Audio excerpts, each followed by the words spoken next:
55, 55 और 95 हर उम्र के लिए यकसा मुफीद। मफाद आम्मा का आलम बरदार। जरूर सब्सक्राइब करें, लाइक करें, शेयर करें और बेल आइकन प्रेस करना न भूलें। Rabbani the scholar YouTube channel.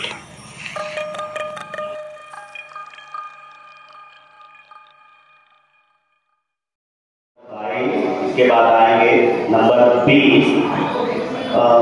मैं आपको बताता चलूँ, ये कल्चरल कमेटी ऑफ मालेगांव की जानिब से सिलसिला नंबर 3। इससे कल हमने सीरतुल नबी पर तकरीरी मुकाबले का इनेकाद किया था। फिर दूसरा सिलसिला हमारा अजल गोई था, जिसमें प्राइवेट प्राइमरी और साथ ही साथ कारपोरेशन के बच्चों को भी हमने शामिल किया था। अल्हम्दुलिल्लाह वो भी कामयाब रहा। सिलसिला नंबर 3 आज का है अमदखानी का मुकाबला, जिसमें हमसे ये हमेशा की तरह तवक्कात रखी गई थी कि यहाँ पर इनामात भरपूर रहेंगे। अल्हम्दुलिल्लाह जहाँ शरीक तलबा को है, वहीं पर तैयार करदा असातिज़ा किराम के लिए भी इंतजामिया की जानिब से और मुखर्रिरान की जानिब से नज़्म किया गया है। लीजिए आपके सामने है हमदखा नंबर 20। इसके बाद तैयार रहे नंबर 13। क्या साहबान नोट करें, ये है नंबर 20। इसके बाद नंबर 13 यहाँ पर आ जाएगा। शुरू करें। अस्सलामु अलैकुम वरहमतुल्लाहि वबरकातुहू।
है दिल के खजानों में, उसी का हुक्म जारी है ज़मीनों आसमानों में। उसी के पास असरारे जहां इल्म है सारा। उसी के पास असरारे जहां इल्म है सारा। वही बर्पा करेगा हश्र आखिर के ज़मानों में, उसी का हुक्म जारी है ज़मीनों आसमानों में। और उनके दरमियाँ जो है मकीनों और मकानों में, उसी का हुक्म जारी है ज़मीनों आसमानों में। और 95 हर उम्र के लिए यकसा मुफीद, मफाद आम्मा का आलम बरदार। जरूर सब्सक्राइब करें, लाइक करें, शेयर करें और बेल आइकन प्रेस करना न भूलें। Rabbani the scholar YouTube channel. Rabbani the scholar YouTube channel इल्मी, अदबी, दीनी, मिल्ली, समाजी, सकाफती, तहजीबी, फलाही, तिब्बी, फन्नी, माशी, तिजारती, माशरती, इंतजामी, इनकलाबी, तहरीकी, तहकीकी, तकनीकी, तफ्तीशी, तामीरी, तालीमी व मालूमाती यूट्यूब चैनल। जरूर सब्सक्राइब करें, लाइक करें, शेयर करें और बेल आइकन प्रेस करें। Rabbani the scholar YouTube channel.